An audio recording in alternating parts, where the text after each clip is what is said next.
Bismillahirrahmanirrahim, alhamdulillahi rabbil alamin, wassalatu wassalamu ala rasulina Muhammad wa ala alihi wa sahbihi ajma'in. Amma ba'd, të respektuar teleshikues që përshëndesim kudo që jeni, assalamu alaikum wa rahmatullahi wa barakatuh. Popujt e Kuranit është emisioni jonë i përjavshëm që takohemi për të pa se çfarë Allahu Jalla Jalaluhu ka sjellur në librin e tij nga e kaluara historike e njerëzimit. Në librin e tij, Allahu Jalla Jalaluhu përmend gjërat më interesante. Nuk është libër voluminoz, është ky që e kem para vetes, por është një libër i cili nuk lë gjë thuaj se pa përmendur. Në këtë kontekst, pra, vetë Kurani e thot këtë, jo që unë po e them, nuk le gjë pa përmendur, sepse në këtë rast një njeri nuk është në gjendje të di se çfarë janë gjërat të tërat që ti përmend një libër. Por Allahu Jalla Jalaluhu thot ma farratna fil kitabi min shay, nuk kemi lënë për të dëshiruar në librin ton asnjë gjë. Me fjalë tjera, Kurani rrëfen e jep edhe ngjarje për të kaluar, pra ngjarje historike, për ne janë shumë rëndësi ato ngjarje që ti kuptojmë e ti lexojmë, sepse të tillat nuk janë të rastësishme të radhitura në Kur'an, në një libër që nuk është i njohur si libër i arkivave apo libër i historisë, por është i njohur si një libër i adhurimit, i ibadetit, i besimit, i legjislacionit, libër i rregullave, libër i normave juridike, por edhe morale. Çfarë lyp historia të përmendur në këto, është sepse njerëzit, kur nuk e respektojnë njërin apo tjetrin prej ligjeve të caktuara, atëherë kanë pasur edhe epilog, dhe për ne është shumë rëndësi të dimë se cili ka qenë epilogu, në mënyrë që mos ta përsërisim historinë, në mënyrë që mos ta bëjmë historinë e njëjtë dhe pasojat e njëjta edhe ne në këtë kohë. Jemi me Jusufin a.s. që disa javë dhe natyrshëm që vetë Jusufi është përmendur më gjatë në librin e Allahut në një sure të tërë, nuk e them më gjatë me numër të ajeteve ose me faqet të Kur'anit, por është ngjarje bukur e shkoqitur, bukur e rrëfyer që nga fillimi i këtij profeti e deri thuajse në fundin e tij. Ajo që për ne përbën interes të thuhet lidhur me Jusufin a.s. është se ka qenë njeri i gjitha fazave interesant, ka qenë fëmijë interesant, ka qenë djalosh interesant, ka qenë edhe burr me sprova, i akuzuar për imoralitet dhe prekje të nderit, i burgosur politik po e quaj. Ka qenë pastaj edhe ministër, ka qenë edhe udhëhes, e mbi gjitha ka qenë një familjar i jashtëzakonshëm që ne do të shohim Jusufin a.s.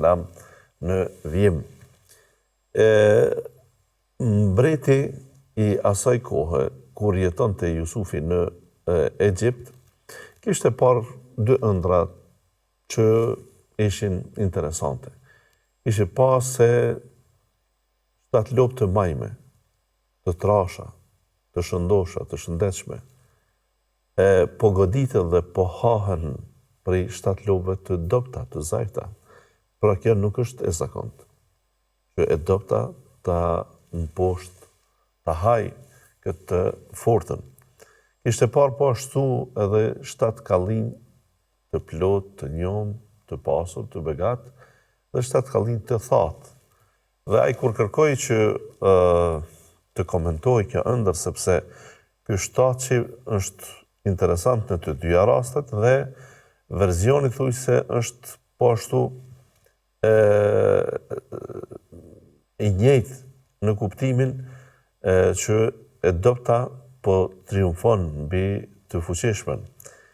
Në një mënyrë, pra, ai kërkon që kjo ëndër të mos mbetet vetëm ëndër, por të komentohej. Kërkoi nga populli, nga paria fillimisht, po nga njerëz të tjerë, se kush do të mund të ishte komentues, ata disa ndoshta kishin njohuri, por jo dhe shumë guxim t'i thonin diçka të veçantë, pra mbretit, edhe në atë moment shërbëtori i tij, i cili kishte për detyrë që ta ushqente, që t'i shërbente mbretit, ju kujtu pas një periudhë të gjatë, tha, unë tha jam gjendje që ta komentoj.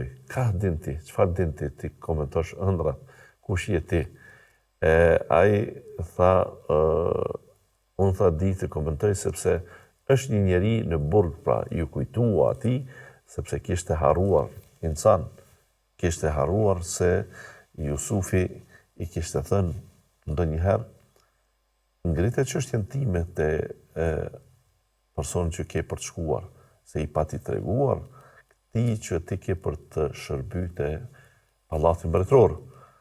Mirë po, njeriu është në hall dhe në hall të tillë është edhe shok i mirë, por kur del në sipërfaqe, kur del në terren të hapur, kur del nga varfënia, kur del nga skëtera, kur shpëton nga dallgët e detit, në të cilat lutej me plot përkushtim, me plot sinqeritet, natyrisht që në Bregdet ka tjetër iman, ka tjetër qasje, ka tjetër situatë. Pra njerëzit kur nuk kanë vështirësi, përpos të devotshmive, zakonshëm largohen edhe prej Zotit, largohen se nuk ndihen shumë të nevojshëm që të njohin Zotin e Madhërisëm.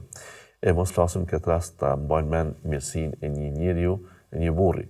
Megjithatë, kur ju kujtua, tha, unë e di, tha, si mund ta dish ti që tha, është një njeri në burg dhe unë të shkoj, tha, fa arsilun, më dërgoni atje. E kur e dërguan, ai i tha, ju drejtua Jusufit a.s. e ju Siddiq. Ti e njeri i sinqert.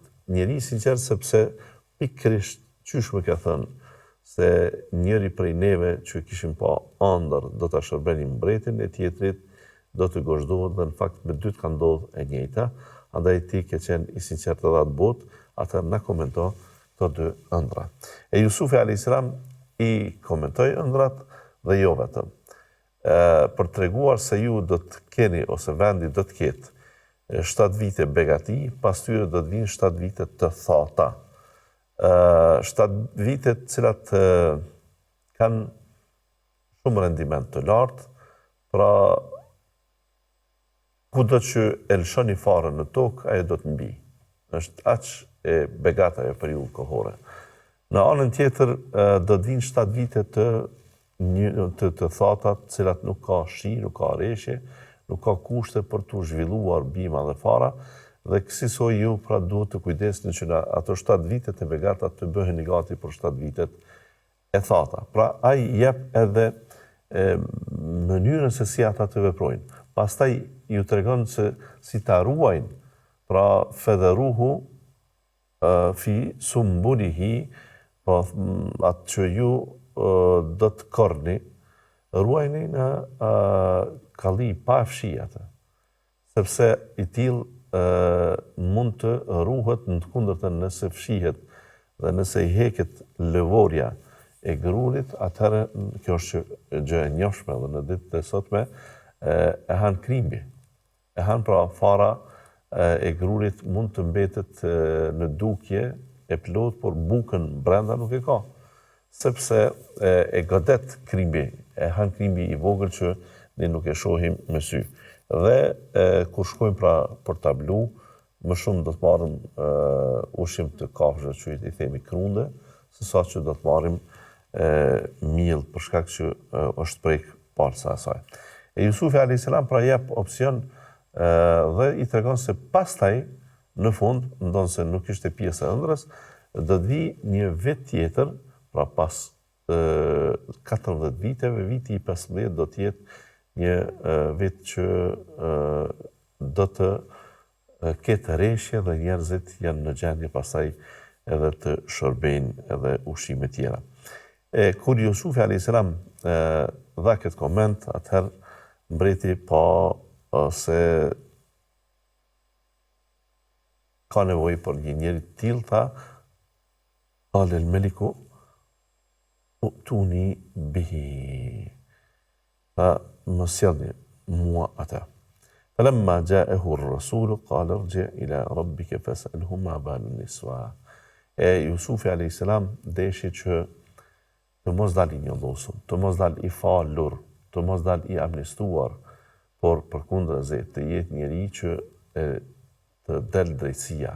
Pra është mirë që ju ta shqyrtoni edhe njëherë vendimin për gjykimin tim dhe burgimin tim si I fajshëm, sepse më është prek nderi, jam njëllos, jam prek në çështje të moralit dhe mua nuk më takon që të dal I falur kur unë nuk kam faj, kur unë nuk kam bërë asgjë, kur unë nuk kam prek nderin e askujt, madje unë jam ruajtur edhe atëherë kur jam sulmuar dhe jo vetëm një herë me gruan e ministrit tek shtëpia të cilit unë jetoja dhe rritesha, por edhe gratë e Egjiptit të cilat I erdhen asaj në gosti, edhe ato më prekën dhe më goditën, andaj ju kërkoni thirrni edhe një herë gratë dhe le të jenë ato dëshmitarët e rastit. Mbreti e pranoi një gjë të tillë, I thirri gratë dhe në atë rast ishte edhe vetë gruaja e mbretit, ministrit, ministrit të financave që do të duhej quajt në ditët e sotme, dhe ajo tha الآن حصحص الحق أنا راودته عن نفسه وإنه لمن الصادقين. Unë jam ai që e kam shtyr të bëj immoralitet, ndërkaq ky ishte prej të sinqertëve. ذلك ليعلم أني لم أخنه بالغيب. Le ta di burri im se unë nuk e kam tradhuar. Nuk e kam tradhuar pra, jo se nuk desha ta tradhoj, por nuk u realizua ajo. Nuk u realizua dhe nuk ka ndodhur pra që unë të prekem në nder dhe moral për shkak të sinqeritetit. Inna Allahe la yahdi kaydal kha'inin. Allah pa dyshim që nuk e udhëzon, nuk e qet në udhë të drejtë mashtrimin e mashtruesve. Fjalia tjetër, ajeti tjetër që ne kemi përmendur në javën e kaluar, thotë wa ma ubarri'u nafsi, unë nuk e pastroj veten time. Pra kjo është në dy verzione, disa thonë se është vazhdim I fjalisë së gruas Züleyhas, pra gruas së ministrit, e cila thotë nuk e pastroj veten time sepse nefsi është urdhërues për punë të këqija. Illa ma rahima Rabbi, përpos nëse Zoti im të mëshiron dhe të falë. Inna Rabbi ghafur rahim. Në verzion tjetër mund të jenë fjalë të Jusufit dhe I ngjanshëm më tepër mund të jenë fjalë të Jusufit, I cili ne na tregon se po të mbështetemi në çështjen e nefsit, në çështjen e egos, pasionit ton, epshit ton, lëvizjeve tona të brendshme, atëherë nefsi na çon na urdhon madje. Le emmaratun, pra pa kur farë dyshimi, dhe është shumë insistuese që të urdhoj për punë të këqija. Të thotë edhe një herë, të thotë edhe dy herë, nuk përton pra vetja jote të çon te kap mëkati, po ti duhet të kërkosh mëshirën e Allahut xhalla xhelaluhu që të përfshi, sepse Allahu padyshim është falës I madh dhe është mëshirues I madh. E mbreti kur e kuptoi këtë realitet dhe doli I pastër Jusufi alayhis salam, tha Utuni bihi astakhlishu li nafsi, ma sillni atë që unë ta bëj të afërm timin këshilltar timin. Falamma kallamahu qala innaka al-yawma ladayna makinun amin. Kur foli me të, kur biseduan, kur bën kushtimisht ta themi atë kontratën e tyre, mbreti tha ti sot do të jesh I pushtetshëm dhe do të jesh I sigurt, pra që nuk do të sulmoj askush. Mirë po Jusufi a.s. tha një fjali tjetër. Qale gja'alni ala khazainil ardi inni hafidhun alim. Thot, më bëj mua përgjegjës për deponit e tokës, për të arriturat që do të jenë në këto vite. Pra atë që ai u shpjegoi, më herët se si duhet të silleshin, tash e kërkoi këtë pozitë që kjo pozitë në fakt atij I mundson të ketë shumë e më shumë pushtet. Dhe kërkoj që të bëhet i tillë. E për të thënë një gjë tjetër është se ai bëhet pikërisht zëvendësues i plagut tashmë, i ministrit ku ai u zhvillua, ani pse 7 vitet e fundit nuk ishte më në shtëpinë e tij sepse qëndronte padrejtisht në burg, qëndronte i burgosur. Dhe kësaj pra Jusufi alayhis salam kërkoi që ta merr pikërisht pozitën e Azizit të Egjiptit, pra e ministrit quhej pra në atë kohë ministri i financave. Jusufi kërkon një gjë të tillë sepse edhe mendon që ka përvojë. Ka përvojë sepse është rrit në pallat të një ministri të tillë, dhe jo vetëm kaq. Ka një përvojë tjetrën. Ai ka pa se njerëzit që nuk kanë frikën e Allahut, njerëzit që thonë Jusuf, ti refuzo, pra, largohu prej këtij veprimi, ndërkaq ti Zulejha kërko falje. Dhe kaq përfundon çështja. Ky tip i njerëzve, respektivisht këta që duken të jenë shumë të hapur, janë të hapur edhe në keqpërdorim të pasurive. Dhe në një mënyrë pra, Jusufi alayhis salam sikur e kërkon që të bëhet ministër, edhe nëse ai nuk do të ishte i plakur dhe pensioner. Nuk do të ishte ai që duhet të pushoj nga puna për shkak të lodhjes së tij. Ja kërkoi që ta marrë atë pozitë sepse e dinte sakt që po të udhëheqte, por të vazhdonte në udhëheqje. Ai që në fakt Jusufi nuk ishte jo minjos ndaj tij, nuk ishte bukë për mës. Ai madje e falenderoi se dhe i kujtua qartë atëherë kur i pati thënë ai gruas vet, e krimi me thua, bëja një vend banim të mirë dhe nderoje. Me fjalë tjera, Jusufi alayhis salam nuk kishte asgjë private me të, por e dinte se mënyra se si ai di apo dikush tjetër të menaxhoj me pasurinë e 7 viteve do të ishte e pamundshme që ato të arrijnë në 7 vitet të thata se nuk janë të lehta të numërohen. Një vit i thatë botën e qet prej sistemit. 2 vitet thata gjithçka ndryshon.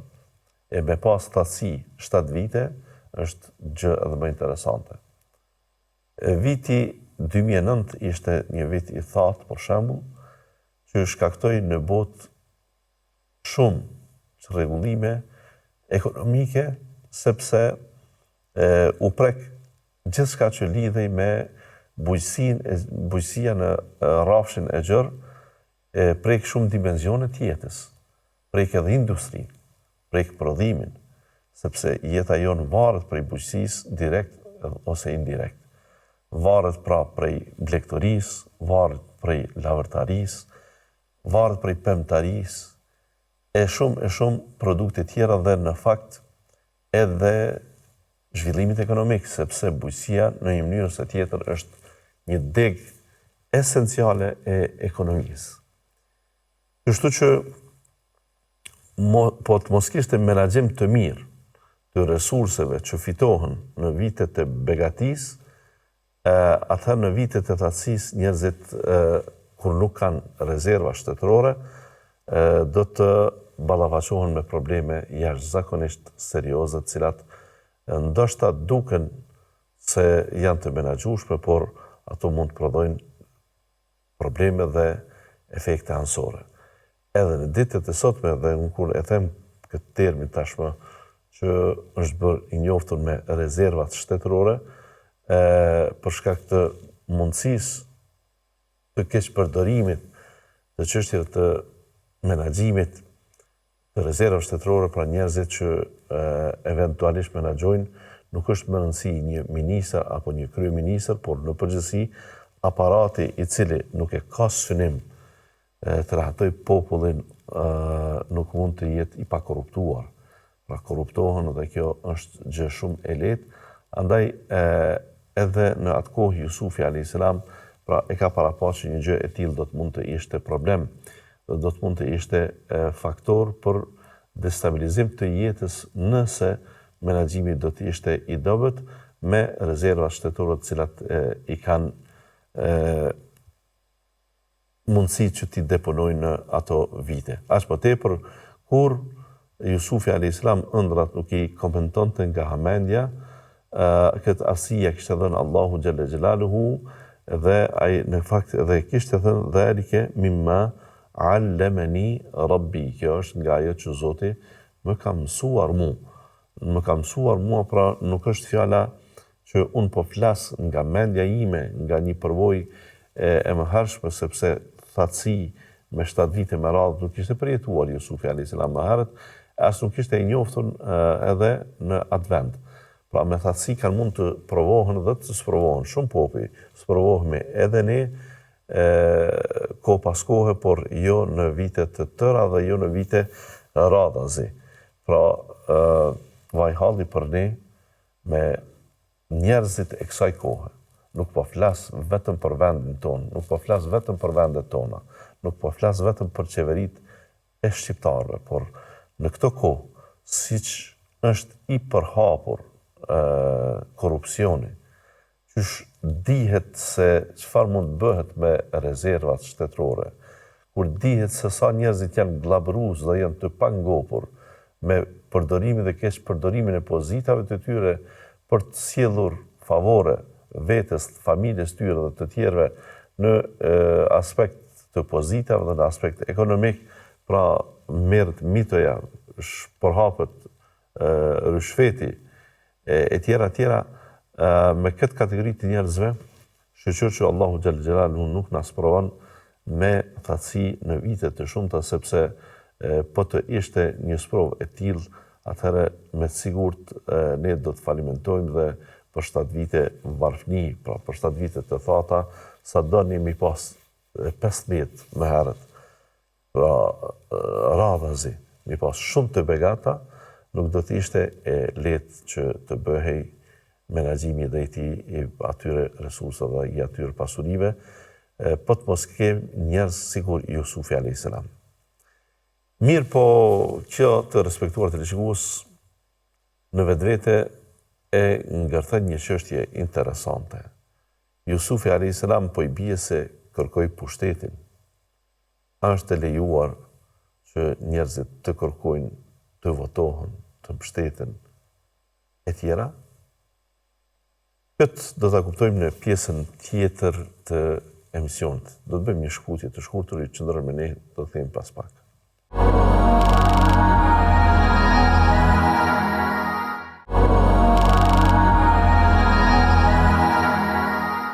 Rikthehemi të respektuar teleshikues për të vazhduar me rrjedhën e emisionit tonë, e programit tonë, që ka të bëjë me popujt e Kur'anit dhe ishim me Jusufin a.s. Respektivisht me një ngjarje të jashtëzakonshme. Vetë jeta e tij është plot ngjarje, por tash kemi arritur dhe për ne dhe popullin tonë tashmë është interesante, ndoshta kjo çështje të trajtohet më mirë, aq më tepër kur edhe këto ditë jemi në ditë të fushatës zellore, edhe pas 10 ditëve që njerëzit do t'i drejtohen përsëri kutive të votimit e Jusufi a.s. Uftua që të bëhet këshilltar i mbretit, ai tha se të mos bëhem unë ministër. Kërkoi pra një pozitë.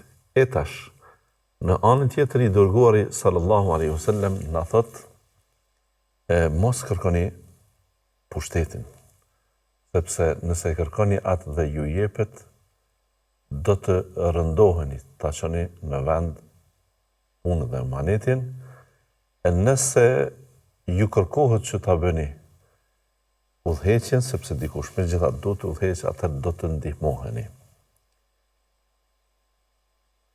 Në radhën tjetër, në hadith tjetër ka thënë, mos ja jepni pushtetin atij që e kërkon.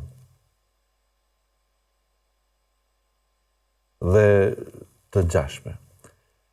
këto hadithe të pejgamberit ton, Muhammedit sallallahu alaihi wasallam, me kërkesën e Jusufit duken të jenë kontradiktore. Dhe për çështje të kërkimit të pushtetit, që sistemet e ndryshme në rrjedhën historike, në rrjedhën kohore të njerëzimit, ndryshojnë nga epoka në epokë. Pra ka edhe sot e kësaj dite vende që pushteti nuk mund të kërkohet sepse nuk ka fare zgjedhje. Diku tjetër kërkohet pushteti sepse organizohen zgjedhje, por zgjedhjet janë formale. Pra në një farë mënyrë ose tjetër, i gjithë sistemi është i korruptuar, sikur që e kemi në shumë prej vendeve diktatoriale, që ata kinse i nështrohen zgjedhjeve, mirë po rezultatet janë paraprakisht të njohura. Ose i nështrohen zgjedhjeve president të shumët, sikur që ka ndodhur në shumë vende arabe, bile tashmë flasim për president që më nuk janë, prej tyre po flas, e ka të tjerë që vazhdojnë në po atë sistem, që fitojnë gjithnjë mbi 80% të mbështetjes së popullit dhe janë pa kundër kandidat. E ajo që thuhet edhe në formë humori, se dy mundësit për të votuar nuk janë se ke dy zgjedhje të kandidatëve, por ke për të thënë po dhe jo.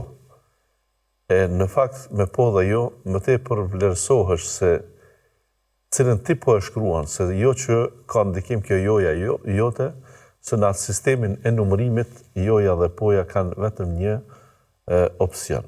Ato të gjithat kalojnë në po. Pra në pajtueshmëri me atë president. Me fjalë tjera, kush është ai guximshmi që do të dalë dhe do të votoj. Dhe do të votoj kundër, do të thotë në atë sistem diktatorial që unë jam kundër pushtetit. I kjo është interesante shumë në vendet të tilla thash diktatoriale, që një gjë të tillë ndoshta nuk mund ta kuptoj sot dikush rritet dhe zhvillohet në vendet demokratike. A voton vërtet populli 80% nuk është largëmend që mund ndodh. Bile unë po them 80 se edhe me shifra më të larta dalin. Ndoshta për të treguar se se ka të pakënaqur, diku ndodh që të votohet me 95, 97, 98%, lën një përqindje të vogël që do të mund të ishte refuzuese. Mirë po, a është e mundshme që të jenë po të numëroshin vërtet ato flet votime, po, ndoshta populli ka votuar një mend ashtu, sepse në vendet diktatoriale nuk i besohet sistemit as pak. Nuk i besohet komisionit zgjedhor. Nuk i besohet vëzhguesve aty. Madje mund të ketë frikë qytetari që kur shkon dhe ai voton, vota i kontrollohet që aty për aty dhe spionohet. Se ky mund të jetë recidivist, ky mund të jetë njeri që është i rrezikshëm për pushtetin, ky vjen nga familje që domethënë e njollos veten dhe familjen e tij, që nuk e duan pushtetin e kështu me radhë dhe jashtë për të ikur gjitha këtyre problemeve të mundshme që lidhen me punësimin, me avancimin, me shkollimin e fëmijëve të tyre dhe punësimin e tyre pastaj e qebesa dhe me aspektin e sigurisë mund të burgosen, mund të njihen si familje e rrezikshme dhe shtetet e tilla letë kanë që ta bëjnë njollën e duhur dhe ta burgosin këtë person e tani për çështjen e burgut dhe gjërat të tjera të tilla nuk kemi çfarë të flasim kur tashmë kanë kaluar 10-12 ditë nga ajo ngjarja e madhe që kishte ndodhur ose më tepër pra në vitin e kaluar kur pushteti në Siri ra dhe u pamje jashtëzakonisht të rënda nga vuajtjet në burg që i kishin përjetuar të burgosurit, rrëfimet e tyre, pra narracionet e tyre, intervistat që dhanë televizionet të ndryshme janë vërtet trishtuese, por edhe pamje që ka pasur që kanë nxjerrë në jashtë, ndonjëherë për të friksuar popullin, ndonjëherë për gjëra të tjera, se si është zhvilluar jeta në burgjet e tilla. Ata që kanë ditur se çfarë mund t'i pret, se të mos e japin një votë kur vota atyre nuk është shprehje e vullnetit, por është verifikim se do të jetosh apo do të vdesësh e kështu me radhë. Pra, a bën të kërkohet pushteti? A bën të kërkohet pushteti kur në fakt Jusufin a.s. me kemi që kërkoj pushtet. Dhe nuk mund të mohohet kjo gjë, nuk mund të thuhet se kjo nuk kishte ndodhur ose nuk kishte pasur efekt në jetën e rëndëmt të qytetarët të Egjiptit, që do të shohim më vonë. Dhe kjo, thash, duket njerëzve që janë shumë kontradiktore, por sikur që ka përmendur Kurtubiu dhe pastaj edhe shumë dietarë të tjerë, e kanë thënë kësaj. Njerëzit nuk duhet të sillen të kërkojnë pushtetin edhe për arsye të tjera se përgjegjësitë të cilat janë në udhëheqje janë jashtëzakonisht të rënda dhe të vështira sa i përket ruajtjes së besimit dhe të drejtësisë. Pra për këtë arsye është quajtur imam adil dhe udhëhesi i drejtë që do të jetë në hijen e arshit të Allahut, sepse ato 7 kategori që tham në javën e kaluar pretendohet që Jusufi a.s. të jetë në të 7 prej këtyre janë të gjitha të vështira. Janë të gjitha të vështira, të thirrë dikush për imoralitet dhe ti të jesh rob, ajo të jetë zonjë, ti të jesh i urdhëruar, ajo të ketë pushtetin dhe ti ta refuzosh, nuk është lehtë të bëhet një gjë e tillë. Nuk është lehtë që sa përmendet Allahu të rrjedhin syt me lot nga frika dhe respekti që ke për Allahun. Nuk është e lehtë që një njeri ta duash për hir të Allahut dhe vetëm për hir të Allahut ta duash, edhe kur nuk ke interes, edhe kur ai nuk ka para, edhe kur ai nuk ka pushtet, edhe kur prej tij nuk pritet ndonjë hajër dhe ndonjë e mirë që ai ta sjell ty në jetë, por ka arsye që për hir të Allahut ta duash. Dhe nuk është e lehtë që njerëzit që ti i do, me cilët krijon shoqëri, raporte të mira e tjera, të hidhrohesh, të kputësh lidhjet po ashtu për hir të Allahut, kur ata lëshojnë rrugën e Allahut. Ata mund të jenë shok shumë perfekt. Madje mund të kesh interes prej tyre. Madje ata mund të jenë të pasur, madje ata mund të jenë të pushtetshëm e shumë faktorë tjerë që nuk të bën të lehtë të vendosësh të largosh prej tyre, mirë po ata kanë bërë devijime në fe dhe thrasin ato devijime ndoshta e që ty tash nuk të konvenon që ti jesh në shoqëri me ta. Me fjalë tjera, ta njerëz, pra që kanë fituar të drejtën të jenë në hijen e arshit të Allahut në ditën e gjykimit, ditën kur nuk ka hije përpos hijes së tij, atëherë i bie se të gjitha janë të vështira. I vështirë pra është edhe të jesh udhëheqës i drejtë. Pra në një rast tjetër, pejgamberi sallallahu alaihi wasallam ka përshkruar edhe vështirësitë e udhëheqjes dhe për këtë edhe ka ndaluar që të kërkohet. Dhe sikur thuhet njerëzit që rezonojnë këtu duhet të më kuptoni mirë dhe drejt.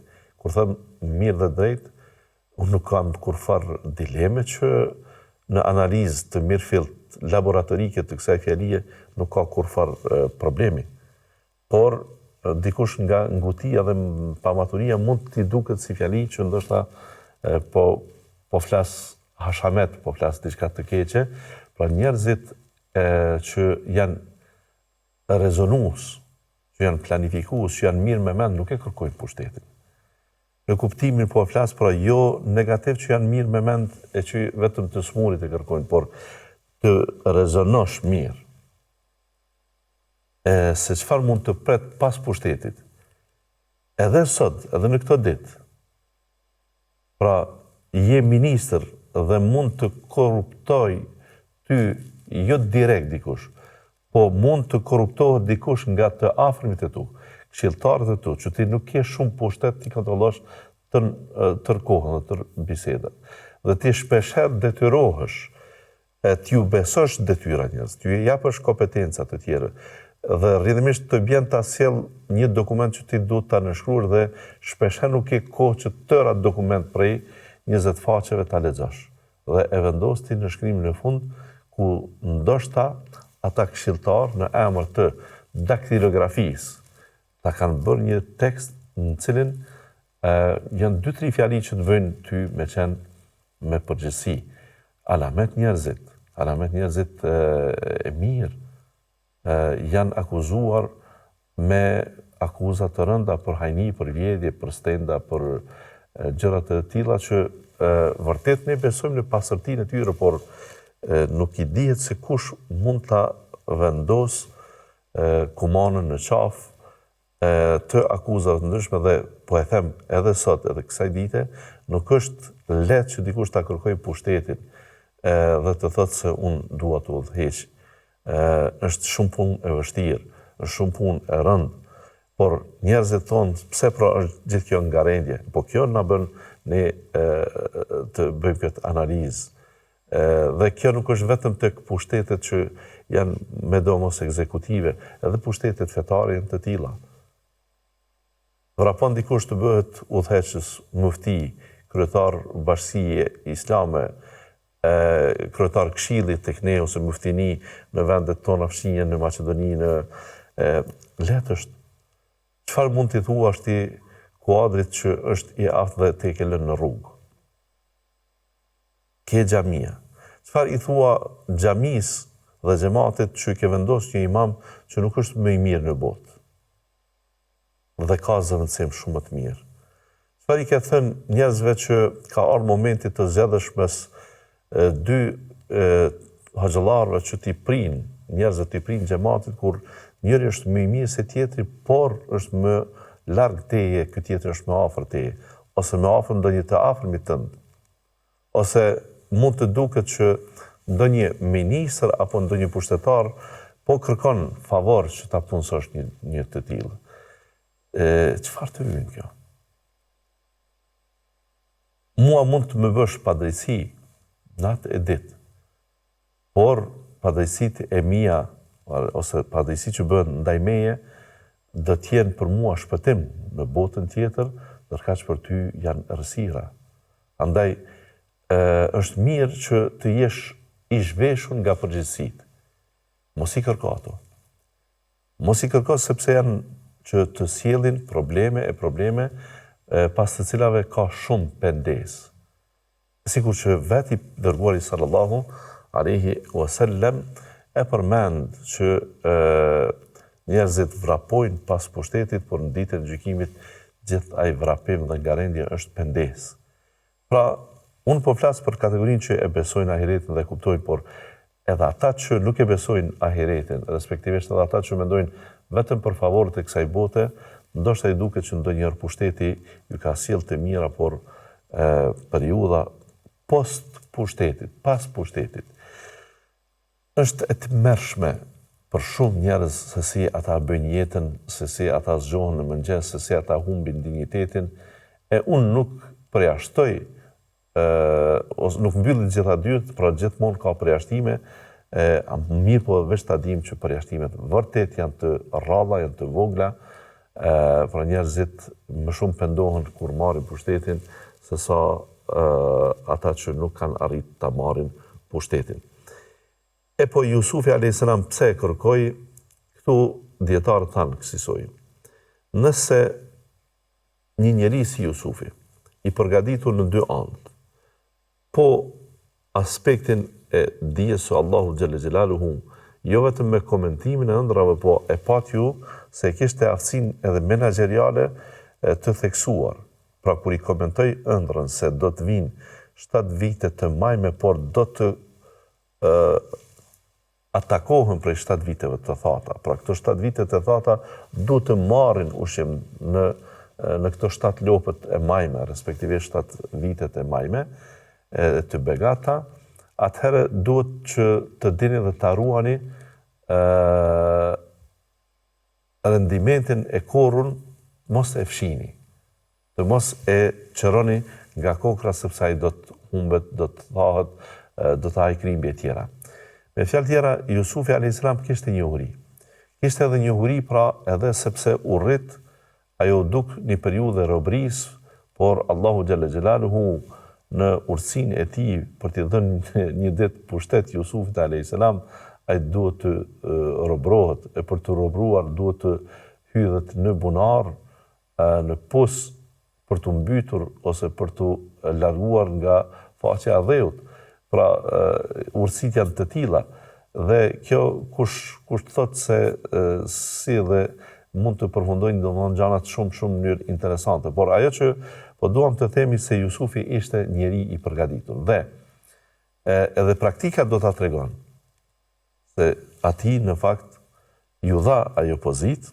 Dhe është interesant, ju dha ajo pozitë, Allahu thotë wa kadhalika makkanna li Yusufa fil ardi yatabawwa'u minha haythu yasha nusibu bi rahmatina man nasha'u wala nudhi'u ajra al muhsinin wala ajru al akhirati khairun lil ladina amanu wa kanu yattaqun.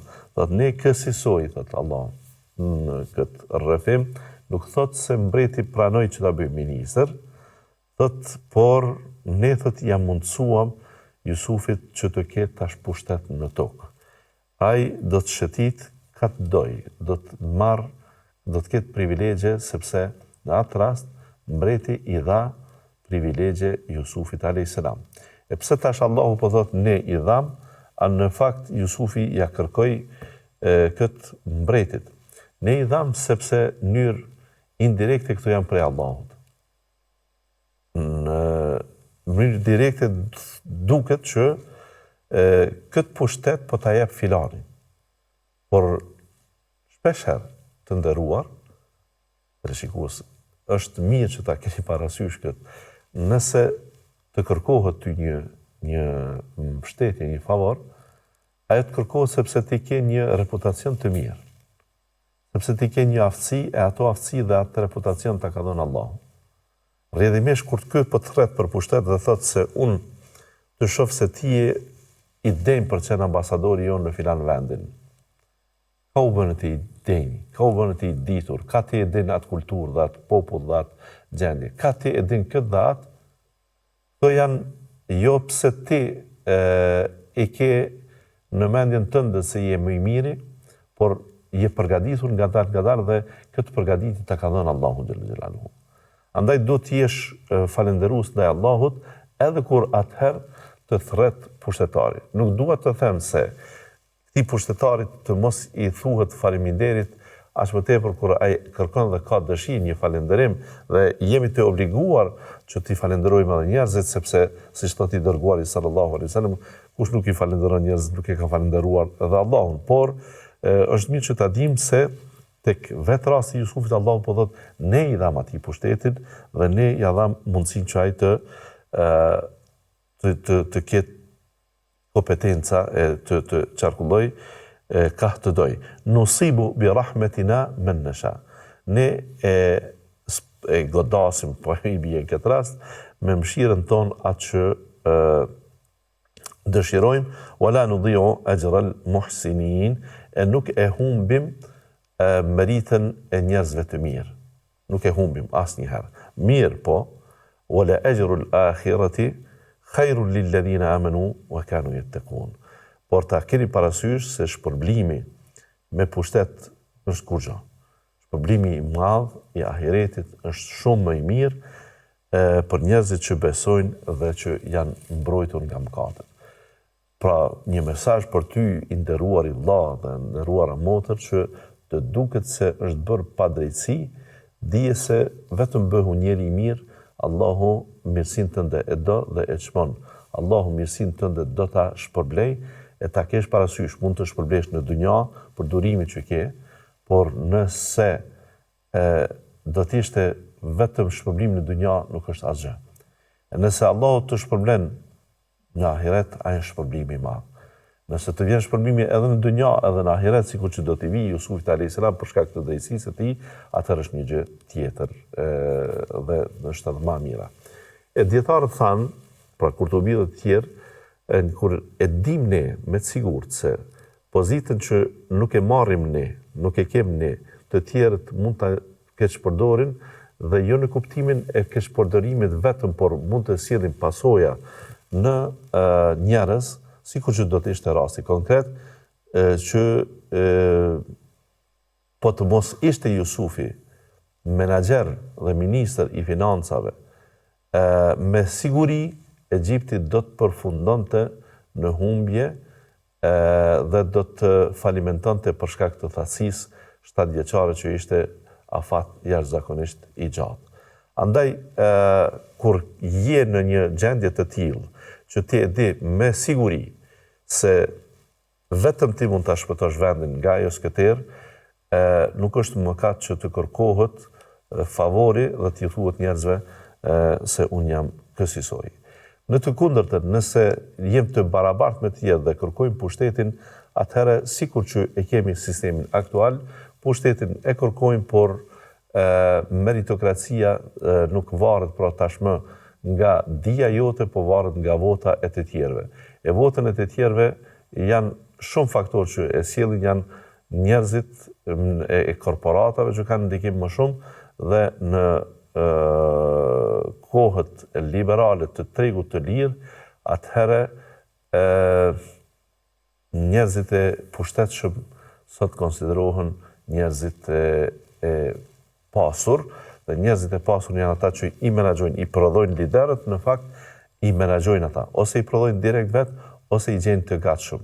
Edhe nëse thuhet se ky lideri është i Zotit dhe i aftë, atëherë zotësia dhe aftësia e tij për të menaxhuar duket se ka ardhur pra në pushtete për shkak të aftësive të tij, por në fakt ai manipulohet dhe shfrytëzohet nga monopolistët e ekonomisë që fatkeqësisht sistemi kapitalist këtë të met e ka me tekst të veçantë që pasuria grumbullohet tek duart e të pasurve, e shumë të pasurve, dhe ata pra krijojnë monopol dhe bëhen oligarkë, të cilët në një mënyrë ose tjetër emrat e tyre nuk janë ndoshta në qeveri dhe ministra, por ndikimi i tyre është shumë i madh. Edhe tentativat e shumë njerëzve që të mposhtin këtë logjik, pra që të vinë njerëz vetëm të pastër e pa pushtetin e paras, respektivisht të rishvetit, do ta them kështu pra, ata do të jenë të paftë të menaxhojnë. Arsyeja është sepse shoqëria është pasaj e korruptuar, ka depërtuar e keqja, janë futur në popull intereset dhe në bazë të intereseve nuk ju konvenon pastaj kur zhveshet ma thjesht pra populli nga fetaria, nga droja e Allahut, atëherë mos kërko ti vot të dinjitetshme prej tyre, sepse edhe ata janë të korruptuar dhe është shoqëri në mënyrë rotative e korruptuar, e cila në pushtet të sjell vetëm nga këndi i oligarkëve dhe i pushtetit të fuqishme dhe të pasurit, të cilët menaxhojnë pra me pushtetin. Sido që tjetë Jusufi a.s. është shëmbëtyra më e mirë edhe në këtë drejtim. Do të shohim se si menaxhoi ai në hallkën e radhës, inshallah taala, kur ai vërtet mori pushtetin dhe u bë ministër i financave. Dhe në takimin e radhës, ju përshëndesim. Selamu alaikum wa rahmatullahi wa barakatuh.